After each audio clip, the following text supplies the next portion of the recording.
Hello, I'm Karen and I'm here with my friend and colleague Barbara. We're both music teachers at Music-L and with Cornwall Music Service Trust. And we're going to talk today a little bit about how parents can help their children with their practice. And this covers all instruments. We are string teachers, but whatever instrument you're learning, these tips will be helpful. So I think the first thing I always get asked, Barbara, and you might agree with this, is how much time does my child need to play? Generally, I would say keep it short, so short snippets, 10 to 15 minutes is plenty for a beginner. I think it's unrealistic to expect a child to go off on their own and play for 30 minutes. Would you agree with that? Yes, very true. And especially when your child is very young, like could be 5, 6, 7 years old, the concentration span is rather short. So more often, shorter would be better. And what I definitely would advise, if your child has a lesson, to get the instrument out again within the next 24 or the latest 48 hours while it's still fresh. Because what we see as teachers very often is that the lesson was on Tuesday and the child says, yeah, I've practiced yesterday. And then when you ask, so what do you remember from last lesson? Can't remember. And even though we have homework books and write a few things down, if you repeat it within the first 24 hours, it still will be there. And it has a lot more impact on your learning journey. Yes, I would agree with that. And I think also you can't expect very young children to do this on their own. So if you've got a beginner at the age of 5 or 6, you need to really help them get the instrument out. I think the hardest thing is just getting the instrument out of its case. Once it's out and the children love playing. And don't be put off if they seem to be making annoying noises. I know it can be a little bit frustrating, but they're experimenting and discovering their sounds on their instruments. So that's all part of the learning process. So try not to sort of be annoyed with that. Do you get that as well? Oh, yes. So it's all a learning curve. But, where is the best place to practice? Well, I mean, some children will go off into their bedroom and play, and they don't want anybody to hear them. And that's fine if that suits them. But I think the important thing is to set up a space where it's quiet, where there aren't animals around or other children running around, and where they can have 10 and 15 minutes sort of really focused attention. And it's much better to do that, as you say, Barbara, than store it all up and do it the night before the next lesson. Also, I would make sure there is no background noise, so no television going on in the background or washing machine, because it's all about listening skills. And I remember I was on holidays and I took my cello with me and I was staying with friends. And I said, can I practice anywhere in the evening? Oh, you can practice in the kitchen. And I thought I was just happy to have any space where I could practice. So I started and I thought, what's that noise? And it was the fridge. And it was in a completely different key. And because it's all about listening to what you're doing. So the quieter it is in the background, the better it is. And really helps with the focus. Definitely. I think just be your child's biggest fan. Say to them, wow, how did you make that sound? Can you show me how to do that? So, really sort of take an interest in your child's learning and let them see that whatever they're doing, that, you're interested. So be your child's biggest fan. Also, everybody's life is different. So with my son, we used to do it before school.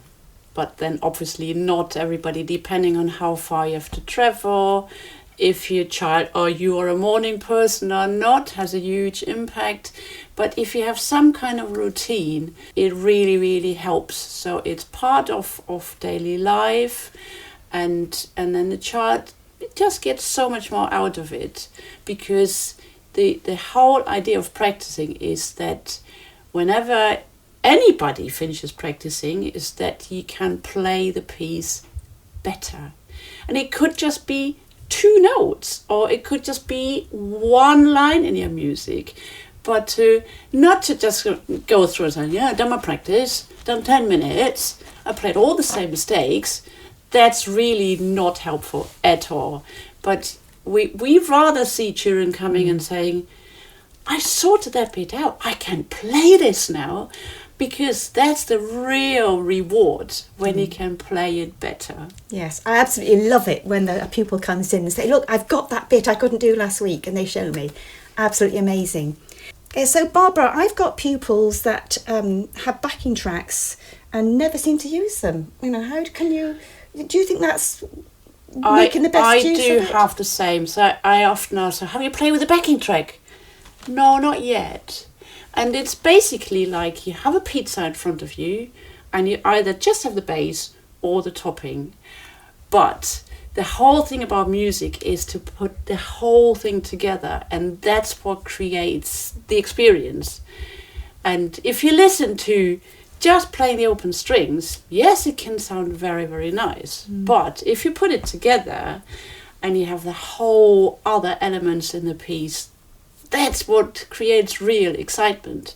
And it also helps like with timing and where to put your fingers on a string instrument. And obviously for different instruments you have different agendas. But how it fits together, it's basically with music we're creating a jigsaw puzzle. Yes. An audio jigsaw puzzle. And just us playing our part is just part of it. So we don't get the full picture if we don't play with the backing tracks. And I think once you've had only a few lessons, a child can easily join an ensemble, and most of our ensembles will take beginner players, and as soon as you join an ensemble, that makes such a difference to the progress. Would you agree with that? Absolutely. Yes. Because that's the whole fun. And yes. We haven't grown up yet. We're absolutely the same. We love just playing love together. getting together and playing Yes, together. absolutely. That's the whole fun. And with most instruments, that's possible. Some instruments are more solo instruments, but even then, if there's any chance to play together with other people, just really encourage it. And the beginning state is just the first step to get to that stage. Yes. And remember, as you're going through this journey, you're going to have days when things work and days when they don't. And it's not always going to be wonderful or sound wonderful. If you are having problems or there's a particular bit of technique that your child is struggling with, do speak to your teacher, because it might be something that can be solved quite easily. Yes, I totally agree, because I had children stopping and I didn't really know why. And then when I asked later and it was whatever problem, I said, well, if you'd mentioned it to me before, we could have done something about it. So I'm sure your teacher will be happy for you to contact them and say, look, and it could be things like dyslexia or any kind of conditions which make it harder, or leaving glasses at home. How often do we have? And when I ask, can you see this all right? No. Do you need glasses? Yes. Have you got them at home? So they're just so simple solutions to make it easier for your child. Yes. And it's definitely worth, just supporting your child with that. What was your experience when you were younger? Were your parents playing an instrument? Well, I was very lucky. I had a father that was very keen on the violin and learnt the violin himself. But I didn't know that when I started playing. I only discovered that after I came home with a letter from school saying I wanted to do the violin.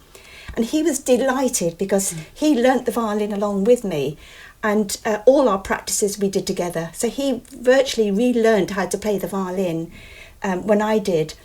And it wasn't very long before I left him behind, unfortunately. And but he would still go back to the beginning of the tutor book and go through every page from the beginning, from the first page to the end. Every time. That's such good grounding. And there was times when I didn't want to practice. I'll admit that. There were times I'd rather be outside in the garden. It was a sunny day like today. but I'm so grateful to him now for making me stick with it. Yes. So you were very lucky, and so was I, because both my parents were playing instruments. And there wasn't that much choice. I just had to play an instrument, but I don't have any regrets, that's for sure. But then obviously, if you're a parent who doesn't play an instrument, then, well, that's why we're here, to help you, because we are not just teaching your child how to play this particular instrument, but we also want to support the parents in just helping their child and what it's all about, because like everything, if you've never done it before, you don't know. Yes. And we just really, really want to support you. It may be that your child will come home and choose an instrument initially, and maybe that's not the right instrument for them. So don't feel that it's time wasted, because all the skills they will have learned from maybe learning at the cello, if they then decide to go and learn another instrument like the clarinet, the rhythm and the musical skills that they picked up from one instrument will be transferred to another. So it's never time wasted. The benefits in terms of their confidence and reading and social skills is immense. You can't really measure it. Yes, absolutely. So, and even if your child stops after a while, it's definitely not wasted time. So, and any problems, just ask the teacher, and we wish you luck on the journey, and I hope your child gets loads of fun out of it. Goodbye then. Bye.